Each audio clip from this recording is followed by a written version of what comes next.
Avant de parler du match, un petit mot sur le public. 62 000 personnes étaient présentes pour assister à France-Italie, ce qui n'est pas du tout commun pour un France-Italie, c'est un score énorme. Alors évidemment qui s'explique assez facilement de par l'engouement autour de cette équipe et du retour du public dans les stades. Un public qui était vraiment très enthousiaste, vraiment hyper présent sur les mêlées, sur les essais. Voilà, donc une belle ambiance que n'a pas manqué de saluer Paul Willemse à la fin du match ou encore Antoine Dupont en conférence de presse. Début de match extrêmement compliqué pour le 15 de France. On a un peu l'habitude contre l'Italie, c'est un peu toujours la même histoire. Mais on se demande un peu ce qui se serait passé si Anthony Jelonch ne marque pas cet essai de petit filou contre le cours du jeu en début de rencontre.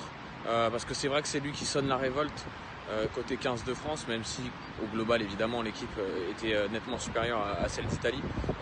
Donc c'est vraiment le tournant, en tout cas ce qui permet au 15 de France de revenir rapidement dans le coup.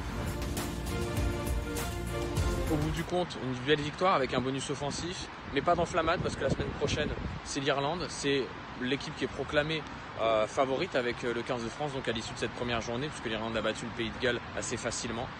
Donc il faudra corriger tous les défauts, toutes les fautes, toutes les approximations dans le jeu qui ont été entrevues face à l'Italie pour espérer mieux contre l'Irlande. Raphaël Ibanez l'a dit en conférence de presse, de toute façon il faudra monter d'un cran, au moins ça pour battre l'Irlande.